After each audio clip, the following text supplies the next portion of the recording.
Okay. Okay. Well, Ken, there's a form is temporary, but your class will always be permanent. Yes. And I think we should not take anything away from the brilliance of the Dutch team. Yeah. The mere fact that the Spaniards are in the class of their own should not because that's why they say at times when you lose a penalty, you congratulate the keeper and you don't blame the taker. The Van Persie goal will stun anybody from any planet. Yep. So when you are coming face to face with that, Ken, I think your time could just be up. And I told people, look, we've been in that situation before. We lost one fight to the Algerians. We still met in the final. Finals. The Spaniard, last World Cup, the only unbeaten side was the New Zealand, the New Zealanders. And Spain, they lost their first match. And from there, they moved on. So it's not over for the Spaniard. But you can't take any. You have to let me ask Yemi. No, Yemi, I want to. Okay, the question was actually meant for Yemi. Okay. Yemi, what is the problem with Spain when they get to Brazil? Brazil especially has not been a good hunting ground for the Spaniards. Yep. This is their second ever defeat. Okay, sorry. We have Lekon. Hello, Lekon. Lekon, how are you?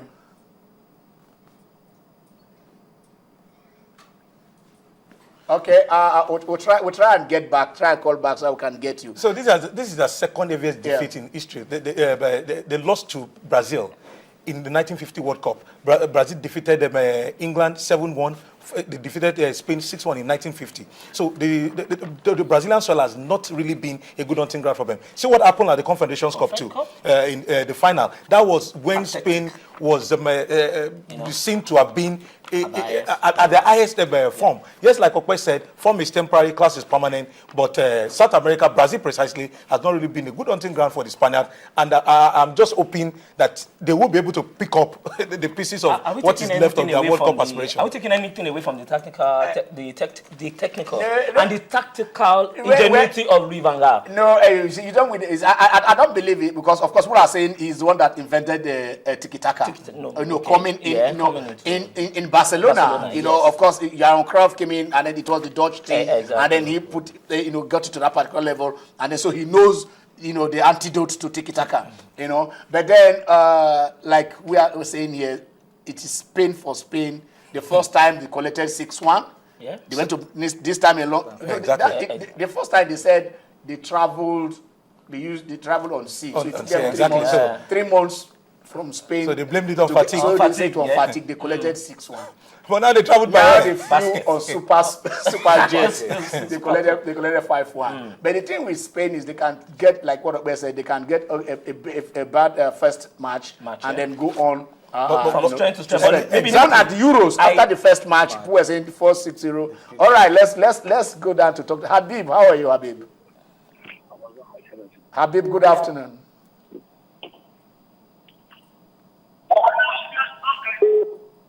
Good afternoon.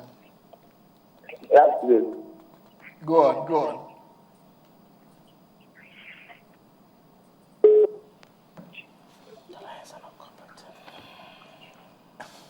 Anyway, these lines, you better cooperate with us because we have a match against Iran and Nigerians want to let us understand what is happening. Yeah. So please, let's cooperate with ourselves and see how we can interact here. Okay, this is the last World Cup. The start of the last World Cup was not, apart from Spain winning it, was one octopus Paul. And after the World Cup, that he successfully predicted Spain winning it. Right, we can see that this year, there is the elephant, the turtle, and this is octopus Paul, gentlemen. This is when this is the final. Okay, this is the semi-final. The semi-final between is that Holland? Is it the final? Is it Holland? Which flag is that? That's the German. Is that the Spanish? That is the Spanish flag. Yeah. So that is the final, where he predicted Spain. Win. Of course, that is Spain. That is where Spain winning the World Cup. Yep. Even if it's adopted, it's born in England actually, but adopted by the Germans and became a German. Yep. So this is where he said Spain was going to win the World Cup. The Germans cried their heart out. All right, let's go. Let's take this call. Hello. Hello. Emmanuel, how are you? Yeah. Well, Hello, Emmanuel. sir. Good afternoon. Hello. Go on. You are on. Go on. I'm wishing Nigeria good luck tomorrow to beat Liberia by 4-1. You're my guy. Yeah, I'm a Nigerian. I know we can do it. We can. We can do it. Okay. So I wish Nigeria the luck Okay. to win, because if Roland can beat Spain 5-1, 5-1. Nigeria can beat Iraq by 4-1. Okay. Thank you, Emmanuel. Yeah, that's my. Gentlemen, do you think we can beat Iran tomorrow? But before we talk, let us just briefly. Of course, the predictions are on. Like we say, the octopuses are all working. Okay, this is octopus Paul. But the Brazilians are looking about the turtle. They said, look, if octopus can do it, the turtle is also a sea animal. And the turtle predicted that Brazil were going to win the match against Croatia. You know, which happened. Yes. So that is the turtle. You see the turtle going towards Brazil, and said, yes. And then when he did that, they were all very, very happy. The Brazilians said, yes, this is the Brazilian flag. I think some of the animals are quite patriotic, you know. They predict that the country will get there. Like Rudy Dog actually predicted that England was going to defeat Italy. What happened? Let's see Rudy Dog. I think the turtle did actually pick Brazil, and Brazil won. Yep. We went over there. But let's see if Rudy Dog has got it wrongly, because Rudy Dog says it is going to be England. You know, there's the dog. Yes, he said yes. I'm not going to do draw. Wow. Can you imagine? And then England said we are going. Video at it.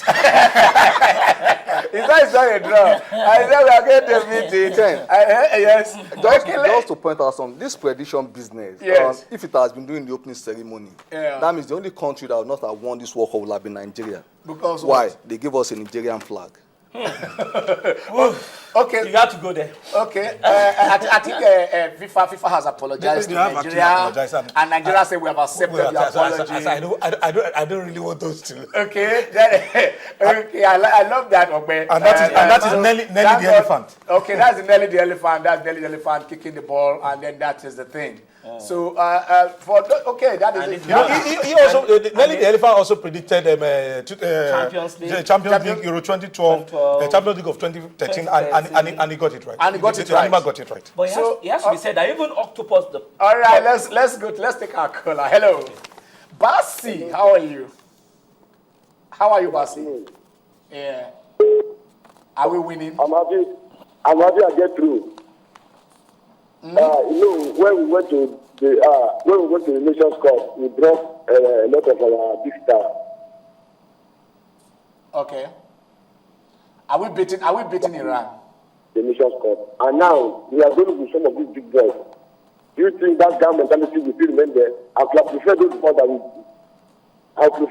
we went with them at the Nations Cup. With that guy mentality and the guy attitude will really help us than all these big boys that have left us before and they keep bringing them come again. So that's where my fear is. So thank you. That's the solution. All right, thank you, Basi. Basi is saying the big boys are back, but I think there's one house. Osaze has apologized. A lot of, Exactly. I think it's even you to start talking about Yobo was at the Nations Cup. Exactly. Yobo was, so it's only Osaze that joined the team, and the man has said probably. Shola, of course, Shola has. We know why Shola didn't play the other time. Okay. We're saying that there's a clause. There was supposed to be a clause in his contract that says you cannot go to play for your national side. and you can't doubt the hunger, the commitment of this boy. All right, okay. The hunger is there, but we're talking about predictions here. I don't know. A lot of us do predictions, but then if you are predicting, I don't know the animal you're whether you're going to follow Nelly, you're going to follow the turtle, whichever you want to follow. Don't follow the dog. Okay, but Jimmy, let me ask this. This is a technical question. Yep. If you want to predict Nigeria versus Iran, for instance, what are the odds? What are the odds in Nigeria winning, Iran winning? Most bookmakers go for Nigeria at 2.10 What to win. What does 2.10? What does it translate? Ordinarily, what it means is if you probably put in 1,000 naira on the odds for Nigeria to win, and it does happen, that means you make for yourself like 2,100 naira. If you put how much? 1,000 naira, for Okay, so example. you do it's money. So- The money double. so I mean, depending on the odds. But if you now put in for a draw, If you put in for a draw, it will be 2.95. So that's That is higher. 2,950, which is higher. It depends on, what you feel would eventually happen. That's why you have a lot of people at times get greedy and go for the higher odds. Like, give or take, you look at the Iranian side, maybe we have 3.15 for them to win. And at times, some of these odds actually do change, especially when events like this happen where you have Spain get defeated. The odds change. Okay. Because, for example, Nigeria was put at 200.00 to win the World Cup. As against Iran, Iran is 1,000. okay. You understand? Most bookmakers are... Okay, we are coming back.